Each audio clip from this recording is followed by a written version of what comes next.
Okay, hello student. In previous lecture, we were discuss about the two important terms concerned with radiation. Out of them, one is emissive power of the body and the second one is coefficient of emission. The emissive power of the body is denoted by capital E and it is given by amount of heat emitted by body per unit area per unit time. So this is what emissive power of the body. अगर emissive power perfectly black body की बतानी है तो हम इस capital E के suffix में small B लगाते हैं. That is what emissive power of the perfectly black body. उसके बाद में हम लोगों ने सेकंड टर्म पढ़ी थी and that is called as coefficient of emission and this is denoted by small E. This coefficient of emission it is what it is the ratio of to emissive power. That is emissive power of ordinary body to the emissive power of perfectly black body. और इसके पहले भी हम लोगों ने एक चीज देखी हुई है and that is called as coefficient of absorption and this coefficient of absorption is denoted by small a and it is given by how much amount of heat is get absorbed by that body out of the amount of heat incident on that body. Q is the amount of heat incident on that body and Q is the amount of heat absorbed by that body out of that Q. ठीक है, तो ये बनेगा coefficient of absorption. अभी इस video में हम जिस भी चीज को पढ़ने वाले हैं उस चीज को अच्छे से समझने के लिए इन चीजों को हमको पता होना जरूरी है. ठीक है, सो चलो स्टार्ट करते हैं. आज के लेक्चर में हम पढ़ने वाले हैं that is what एक law that is law concerned with radiation and that law is called as Kirchhoff law of radiation. ठीक है, काफी सारे लॉ है कंसर्न विथ रेडिएशन, पढ़ेंगे उनमें से कुछ इस सिलेबस में. ठीक है, तो इस वीडियो में फर्स्टली हम स्टार्ट करते हैं that is Kirchhoff's law of radiation. Right, क्या पढ़ने वाले हैं बच्चों? Kirchhoff law of radiation. काफी सिंपल है किरचॉफ लॉ ऑफ रेडिएशन. तो किरचॉफ लॉ ऑफ रेडिएशन का सिंपल मतलब क्या है? किरचॉफ लॉ सीधा सीधा हमको यह बताना चाहता है कि good absorbers are good emitter.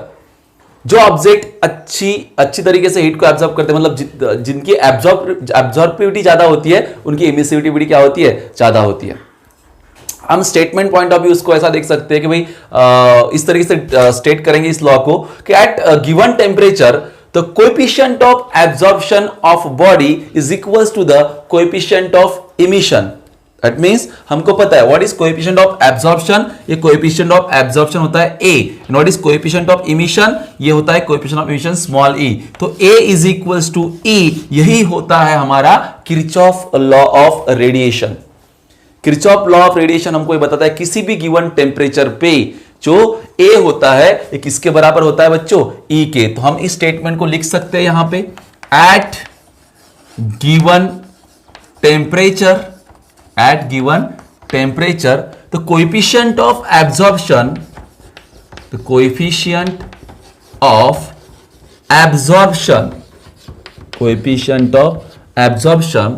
Of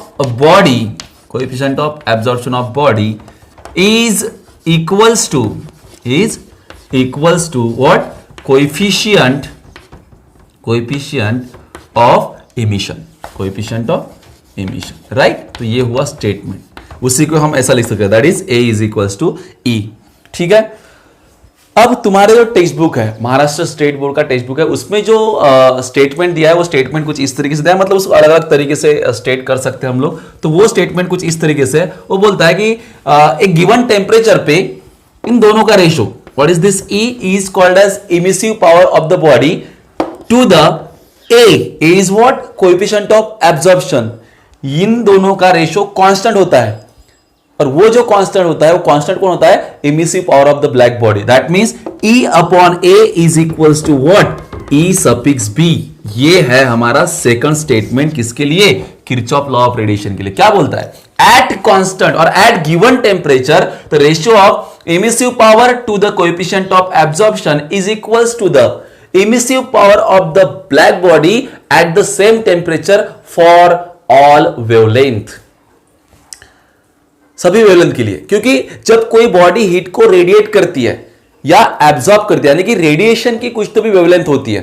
ठीक है, तो ये सभी वेवलेंथ के लिए अप्लाई है, जैसे फॉर एग्जांपल जिस रेडिएशन को एब्जॉर्ब किया जा रहा है उसी वेवलेंथ के रेडिएशन को ये क्या करेंगे, इमिट करेंगे। हालांकि जब कोई बॉडी रेडिएट करती है तो सभी तरह की वेवलेंथ उसमें प्रेजेंट होती है, लेकिन जिस वेवलेंथ का कंट्रीब्यूशन ज्यादा होगा वो हम लोग मानते हैं, मतलब उस वेवलेंथ को हम यहां पे लेते हैं।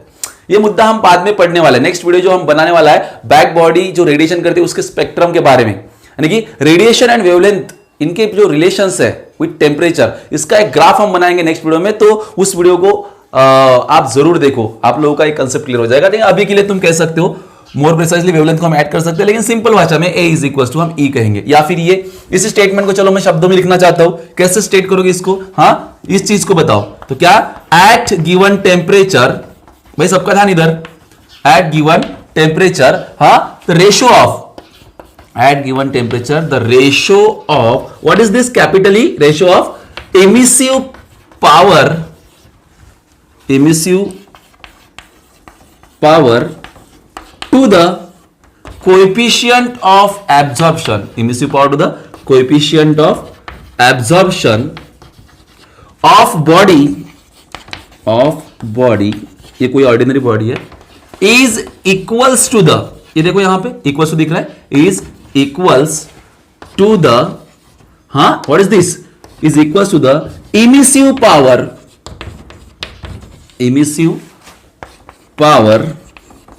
Of black body, emissive power of black body. लेकिन इंपॉर्टेंट चीज आगे है, emissive power of black body eight same temperature. कौन सा टेम्परेचर बच्चों, सेम टेम्परेचर, क्योंकि यहां पे देखो जो टेम्परेचर पे तुमने रेशियो लिया है उसी टेम्परेचर पे बॉडी की, ब्लैक बॉडी की इमिसिव पावर लेनी है हम लोगों को। अगर तुम टेम्परेचर को चेंज करोगे तो बॉडी की जो इमिसिव पावर है वो भी क्या हो जाएगी, चेंज हो जाएगी। ठीक है, नेक्स्ट चीज यहां पे और एक चीज ऐड करना है, सेम टेम्परेचर पे है तो आगे बढ़ते हैं हम लोग कि ये ट्रू है किसके लिए, फॉर ऑल वेवलेंथ, सभी वेवलेंथ के लिए ये जो रूल है ये लागू पड़ता है। ठीक है, वेवलेंथ के बारे में हम कल के लेक्चर में पढ़ने वाले हैं या नेक्स्ट वीडियो में देखने वाले हैं। ठीक है, इसको तो ये है हमारा सेकंड स्टेटमेंट। मैं दोनों स्टेटमेंट को फास्ट में तुमको रिवाइज करना चाहूंगा। किरचॉफ लॉ ऑफ रेडिएशन हमको बताता है कि भाई जो गिवन टेम्परेचर पे कोएफिशिएंट ऑफ एब्जॉर्प्शन होता है बॉडी का, ये बराबर होता है कोएफिशिएंट ऑफ emission के। That means at constant temperature the coefficient of absorption is equals to what, coefficient of emission। and second law बोलता है हम लोगों को at given temperature the ratio of emissive power of the body to the coefficient of absorption is equals to the emissive power of the perfectly black body at same temperature for all wavelength, right? तो this is what, ये statement है Kirchhoff law of radiation का। Kirchhoff law के अनुसार अगर देखा जाए तो डेजर्ट होते हैं वहां पे डे टाइम में, ड्यूरिंग डे टाइम वहां पे हीट जो होती है वो बहुत ज्यादा होती है, क्योंकि जो सैंड, देखो सैंड क्या करती है, हीट को बहुत ज्यादा एब्जॉर्ब करती है। ठीक है, एंड ड्यूरिंग नाइट वहां पे कोल्ड यानी कि ठंड भी बहुत ज्यादा होती है, क्योंकि जितनी अमाउंट ऑफ हीट उस सैंड ने एब्जॉर्ब की है बच्चों, उतनी अमाउंट ऑफ हीट वो सैंड क्या करती है, रेडिएट करती है सेम वेवलेंथ से। समझ रहे क्या, तो ये कहानी है। ठीक है, अब इसके बाद में हम लोगों को देखना है इस किरचॉफ लॉ ऑफ रेडिएशन के लिए एक थॉट एक्सपेरिमेंट, यानी कि इस थॉट एक्सपेरिमेंट से हम बेसिकली प्रूव करेंगे इस किरचॉफ लॉ ऑफ रेडिएशन को, that is A is equals to E, हमको शो करना है। और इसके लिए हम देखते हैं एक थ्योरेटिकल प्रूफ। बोर्ड एग्जाम के लिए ये मतलब एग्जाम में पूछा जा सकता है, इसलिए तुम इसको अच्छे से प्रिपेयर कर सकते हो। मैंने नोट्स दी है डिस्क्रिप्शन में। ठीक है, इसके लिए नेक्स्ट चीज जो पढ़ने वाले बच्चों, that is called as theoretical proof,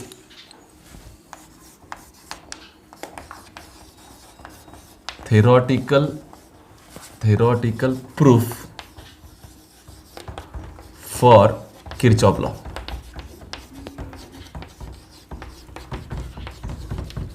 okay, तो this is what theoretical proof for Kirchhoff law, ये हम देखने वाले हैं। ठीक है, थ्योरेटिकल प्रूफ को डिराइव करने के लिए, आप प्रूव करने के लिए हम लोगों को एक कांस्टेंट टेम्परेचर एनक्लोजर कंसीडर करना है। ठीक है, तो कंसीडर कांस्टेंट टेम्परेचर एनक्लोजर, कुछ इस तरीके से। ठीक है, मतलब कि ये ऐसा है कि जिसके अंदर ना हीट आ सकती है ना जिसके अंदर से हीट बाहर जा सकती है। ठीक है, so this is what constant temperature enclosure. Okay, consider two bodies, that is a body O, this is what ordinary body, and second one एक लेते हैं हम लोग दैट इज बॉडी बी, इसको बोलते हैं हम ब्लैक बॉडी, ठीक है। सो दो बॉडीज को हमने क्या किया, इस कांस्टेंट टेम्परेचर इंक्लोजर के अंदर सस्पेंड कर लिया, ठीक है। ये है हमारे पास कांस्टेंट टेम्परेचर इंक्लोजर। ये जो सेकंड चीज तुमको दिख रही है, दिस इज व्हाट, ये ब्लैक बॉडी है बच्चों, ब्लैक बॉडी, ठीक है। दिख रही है व्हाइट चौक की वजह से, लेकिन ये ब्लैक बॉडी ऐसे मान लिख दिया मैंने वहां पे, ठीक है। और यहां पे जो ये ऑर्डिनरी बॉडी मैंने लिखा भी है, ये है ऑर्डिनरी बॉडी,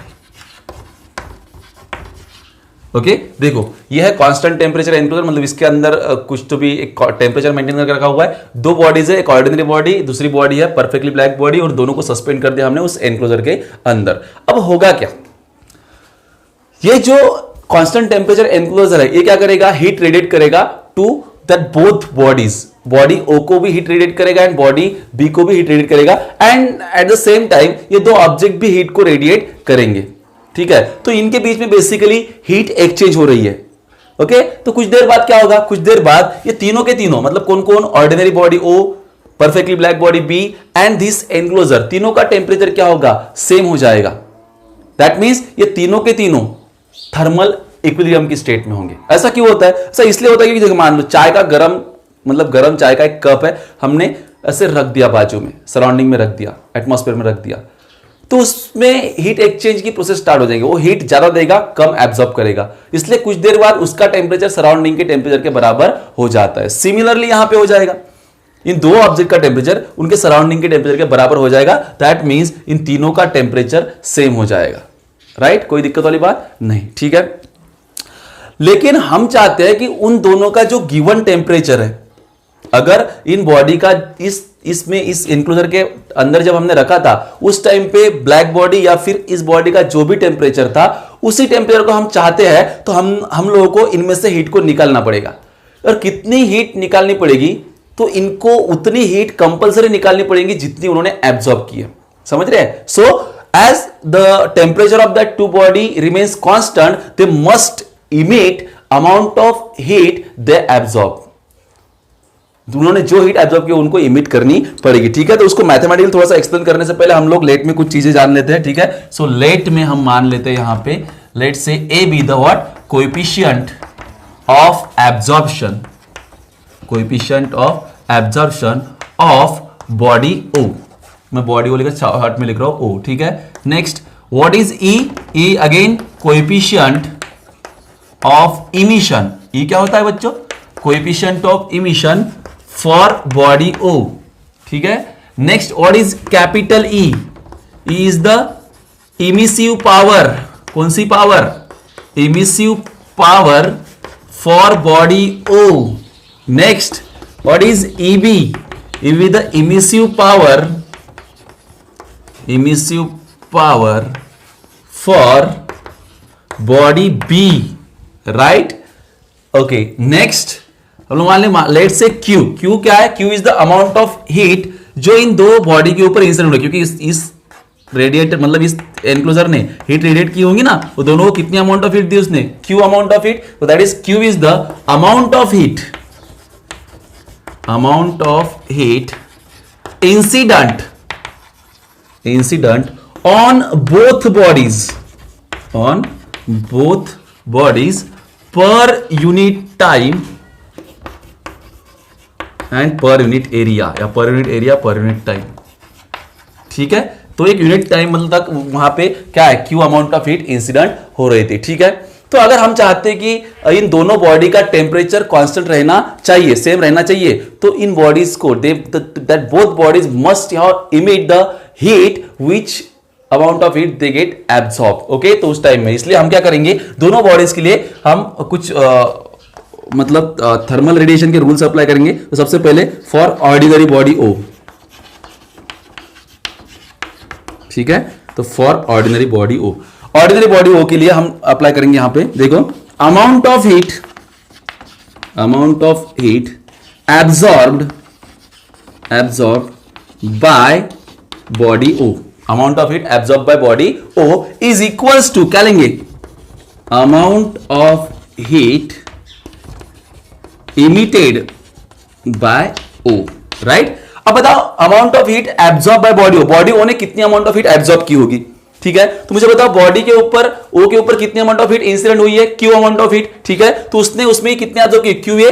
तो यहां पे हमको पता है ए इज इक्वल टू क्या होता है, क्यू ए अपॉन क्यू, जिसमें से this Q is what, amount of heat absorb by body A. So Q A is equal to क्या बनेगा, ए इंटू क्यू। अरे बच्चा इसको ऐसे लिख सकता हूं ना मैं, that A multiplied by Q, दोनों सेम दिख रहेगा, A multiplied by Q is equal to what, Q A. So यहां पे हम लिख सकते हैं that amount of heat absorb by body O is equal to A into Q. I hope कि तुम देख पा रहे हो, ठीक है। And next, what is the amount of heat emitted by that body per unit area per unit time. तो E B emissive power, unit time में उसने कितनी हीट इमिट की है, तो ये किसके बराबर होगी, ई के। इसको देंगे इक्वेशन नंबर 1, इसको क्या देंगे, इक्वेशन नंबर 1, ठीक है। सेकंड हम किसके लिए निकालेंगे, फॉर ब्लैक बॉडी, तो यहां पे देखेगा नहीं शायद, ठीक है। तो सेकंड फॉर, नेक्स्ट चीज जो है फॉर कौन सी बॉडी बच्चों, फॉर ब्लैक बॉडी, ठीक है। चलो लिखते हैं यहां पे, क्या लिखोगे, amount of heat absorbed, amount of heat absorb by B is equals to amount of heat emitted by B, right. चलो अमाउंट ऑफ हीट एब्जॉर्ब, उस बॉडी बी ने कितनी अमाउंट ऑफ हीट एब्जॉर्ब की होगी, तो वो परफेक्टली ब्लैक बॉडी है, जितनी ऊपर उसके ऊपर इंसिडेंट हुई है उतनी उसने एब्जॉर्ब की, तो अमाउंट ऑफ हीट एब्जॉर्ब कितनी होगी बच्चों, क्यू, राइट। और is equals to amount of heat emitted by that body, तो that is EB, emissive power उसकी, amount of heat emitted per unit area per unit time. तो यहां पे क्या होगा, दैट इज, यहां पे लिखेंगे हम ई सफिक्स बी, ये बनेगा इक्वेशन नंबर 2, ठीक है। तो ये इक्वेशन 1 और ये इक्वेशन 2, इस दोनों इक्वेशन से हम लोग आगे थोड़ा सवाल करेंगे, ठीक है। नाउ टेकिंग इक्वेशन 1/2, हम क्या करेंगे, इक्वेशन 1/2 करेंगे। चलो तो क्या मिलेगा बच्चों बताओ जरा, टेकिंग इक्वेशन 1 डिवाइड बाय 2, तो इक्वेशन 1 की लेफ्ट हैंड साइड है a multiplied by q is equals to रहेगा यहां पे e डिवाइडेड बाय, यहां पे a q के नीचे क्या आएगा, q, और इधर रहेगा e b, तो यहां पे q गेट कैंसल, तो हमको मिलेगा a is equals to what, e upon क्या रे बच्चों, ई बी। लगे तो इसको दे दो इक्वेशन नंबर 3, ठीक है। नाउ थोड़ा आगे बढ़ाते हैं इसको, हमको क्या मिलेगा, देखो मैं क्या करता हूं, इस ई बी को इधर लेकर जाता हूं, मतलब this E B is equals to क्या मिलेगा, ई अपॉन ए। देख लो एक बार फिर से, ई बी इधर आएगा, ई शिफ्ट होगा, तो E B is equals to E upon A. यहां से क्या होता है, प्रूव हो रहा है कि the ratio of emissive power to the coefficient of absorption of the body is equals to what, emissive power of the perfectly black body at the same temperature for all wavelength। ये देखो यहां से prove हो रहा है, ये statement था हमने जो सेकंड देखा था, ठीक है। सिमिलरली हम a इज इक्वल टू ई को भी प्रूव कर सकते हैं, उसके लिए हम लोगों को थोड़ा नॉलेज की जरूरत है, प्रीवियस नॉलेज की। We all know that emissive coefficient of emission is equals to होता है E upon E B, right. तो ई अपॉन ई बी को हम क्या लिख सकते हैं, स्मॉल ई। तो यहां पे जो इक्वेशन नंबर 3 है, इस इक्वेशन 3 को हम इंप्लाई करेंगे, इक्वेशन 3 इंप्लाइज एज, देखो ई अपॉन ई को क्या लिखेंगे हम लोग, E, so this becomes A is equals to E. तो ये यहां पे हमारा जो किरचॉफ लॉ ऑफ रेडिएशन है क्या होता है, प्रूव होता है, that is what, hence proved हमने कर दिया है, ए इज इक्वल्स टू क्या कर दिया, ई। That is amount of heat at given temperature, the amount of heat absorbed by the body is equals to the amount of heat emitted by that body.